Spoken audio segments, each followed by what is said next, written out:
Yeah, I mean, the fans, it's everything. Like, we opened in New York City, and we rehearsed for like 2 days, you know? And the audience is amazing. Like, the audience is better than the band, and that happens sometimes.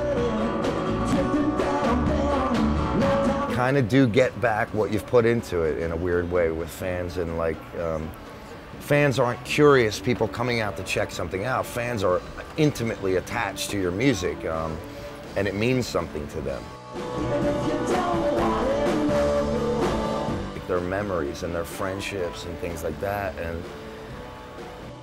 it's fucking pretty cool actually that you've connected with people, whether you write books or make films or whatever. It's flattery right across the board, and it's a lucky position for a band to be in.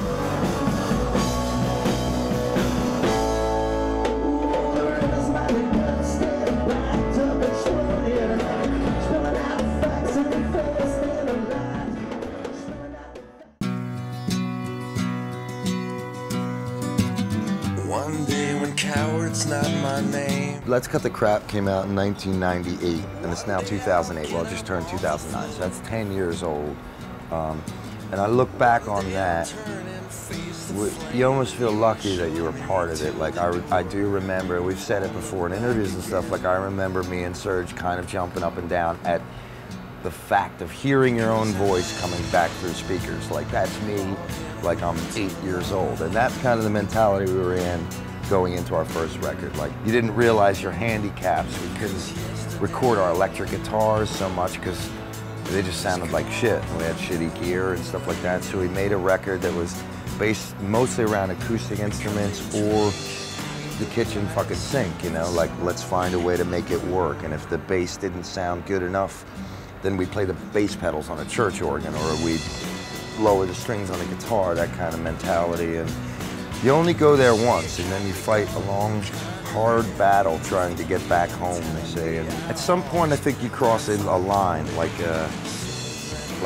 you're either making music for a righteous reason or you're not, or you're chasing some sort of fleeting success or fame or God knows MySpace, whatever the fuck. Music means everything to certain people, and from night to night I meet those people, and music or books or whatever, it's like that's my connection with a pretty fucked up life, you know, and that's been my connection with a pretty fucked up life. And through your depression and your drinking and your fucking rage or whatever, it's that thing that brings you back to the people that you love, and it brings you back to being creative, you know, leaving something behind. So I think something like For the Price of a Song, man,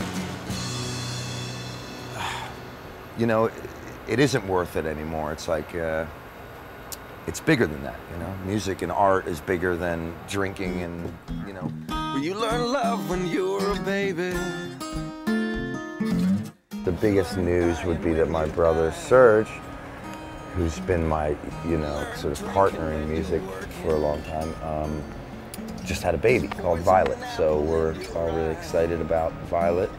We've started to make a record, you know, with as much of his blessing as possible, but he's not on it, you know, and it's one of those periods where I'm getting to explore music a little bit more maybe, and you know, leave him to do his thing right now. It's huge. I'd never replace him, you know. I would never dream of that, not even for a tour. I wouldn't want to. Again, it was like we came out with the intention of playing music acoustically. Serge has been not just on every record, he's been in every hotel room, you know, he's been at every stage of the game. My part, you know, in music, and, you know, we're best friends, and we grew up together, and we didn't have any other siblings, and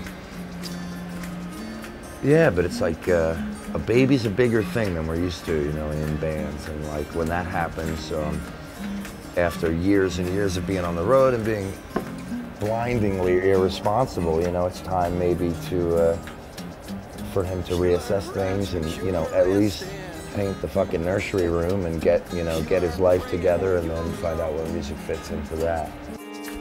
Learn to love your hometown when you're traveling. Learn to love the highway when you're home.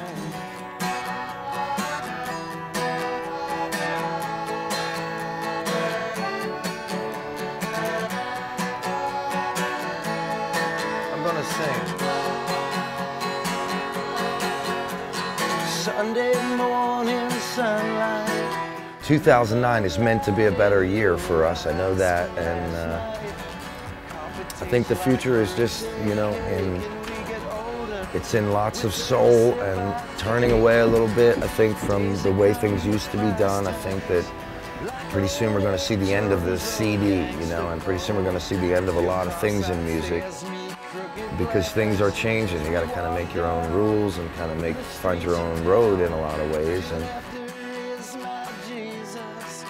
But certainly it's not, you know, 1975 anymore, and maybe rock and roll isn't the most important kind of music and stuff, but it still does a heavy, timeless Americanness to it that I believe is worth pursuing. You know? And holding your hand, I'm an imperfect man with God on his side. Here we go, it's just around the corner. Here we go, it's just around the corner. Angels on a passing train, step into the light.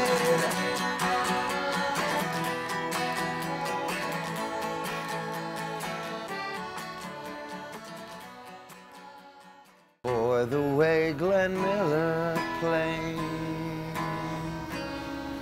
the songs that made the hit parade, and guys like me, we had it made. Those were the days. We didn't have welfare state, and everybody pulled his weight. And gee, that old LaSalle and Gray, those were